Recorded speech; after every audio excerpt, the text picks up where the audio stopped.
Bonjour à toutes et à tous, et non, je n'ai pas arrêté YouTube, j'ai juste été un petit peu pris, je vous raconterai ça à la fin de la vidéo, et je me vois un peu dans l'obligation de revenir avec cette vidéo un peu spéciale au vu des dernières actualités.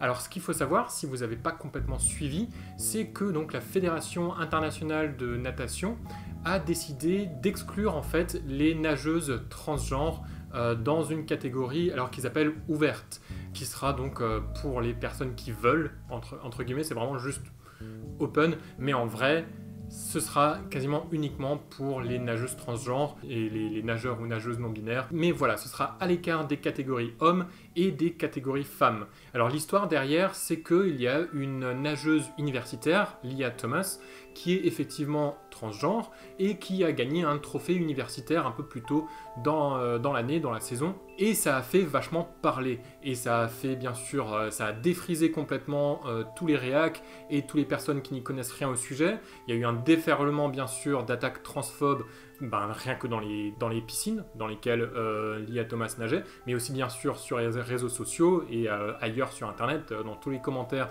des sites de sport ou autres sites qui couvraient un petit peu les performances de cette nageuse. Et donc, voilà, à cause de tout ça, la Fédération internationale de natation a décidé de créer une nouvelle catégorie pour que, grosso modo, tout le monde soit content. Les personnes qui ont du mal à comprendre qu'il y ait des personnes transgenres dans le monde soient contentes, sans prendre en compte, bien sûr, le ressenti et le vécu des personnes transgenres et des sportifs et sportives transgenres. Puisque donc cette catégorie qui est donc ouverte, bien sûr, déjà, ça va voir aucune visibilité, tout le monde va s'en foutre complètement. Déjà, les catégories femmes par rapport aux catégories hommes, c'est clairement une visibilité et une médiatisation moindre. Alors, vous pensez bien qu'une catégorie transgenre, enfin, ça va intéresser quasiment personne, et puis il va y avoir 5 ou 6 athlètes dedans, enfin, ça n'a vraiment aucun sens dans le point de vue sportif. Mais bien sûr, le pire de tout ça, c'est pas juste l'aspect médiatisation, le pire, c'est que c'est vraiment une exclusion claire et nette des athlètes transgenres. C'est une marginalisation complète des athlètes transgenres et des sportifs transgenres et bien sûr des personnes transgenres, puisque ce sont avant tout des personnes, des êtres humains, puisqu'il faut quand même des fois aussi le rappeler ça. Et en fait, bien sûr, ça va avoir une conséquence sur la vraie vie de ces personnes. Ça va que entraîner une plus grande marginalisation de ces personnes-là dans la sphère privée, dans la sphère publique, dans le sens où voilà, le public en général va se dire vraiment c'est quelque chose à part. Ces femmes transgenres ou ces hommes transgenres ne sont pas des vraies femmes, ne sont pas des vrais hommes, c'est quelque chose à part. Ça va entraîner une exclusion et une marginalisation comme ça encore plus que ça ne l'est aujourd'hui. En plus de ça aussi, ça va créer un précédent, puisque alors c'est la Fédération de natation est la première à avoir mis ça en place. Mais déjà, la Fédération, je crois, internationale d'athlétisme a déclaré que c'est possible que eux aussi, ils créent des catégories comme ça.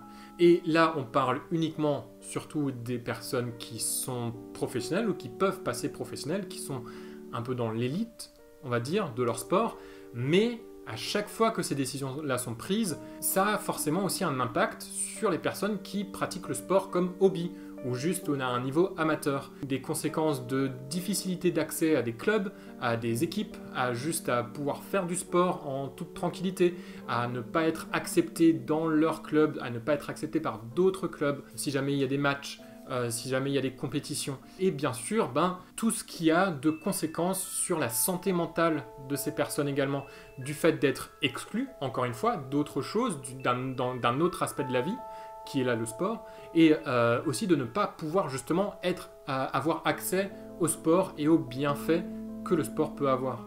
Oh yeah, because you know it's been long overdue a challenge, the trans community. Oh, they've had their guard down for too long, if you ask me. Et le truc, c'est qu'en vrai, pour répéter ça encore une fois, il n'y a pas de domination outrancière des personnes transgenres, des athlètes, des sportives transgenres sur les sportives cis. Il n'y a pas tellement de personnes, de places volées dans des universités ou dans des équipes d'élite ou professionnelles. Il n'y a pas d'injustice sportive à grande échelle, ça n'existe pas. Il n'y a aucune preuve de la domination ou de la supériorité physique des personnes transgenres sur les personnes cis, des femmes transgenres sur les femmes cis. Dans le domaine du sport, il n'y a aucune preuve de ça. Et en fait, ça, c'est souvent l'argument utilisé par les détracteurs qui vont dire « Ah ben voilà, c'est injuste, ça va briser les rêves de ces femmes, de ces sportives-là, de ces jeunes filles qui n'ont pas la possibilité de remporter un trophée dans leur sport parce que voilà, il y a ces femmes transgenres qui leur prennent toute leur place et qui leur brisent leurs rêves, etc. etc. » Quand en réalité, justement, c'est plutôt les rêves des filles transgenres, des jeunes athlètes transgenres, c'est aussi leur place qu'on vole et leurs rêves qu'on brise entièrement. Pour une minorité, encore une fois. L'injustice, la vraie injustice, elle est là. Les vraies victimes, c'est pas la nana qui a fini 3e au lieu de 2e, on va dire, dans sa compétition.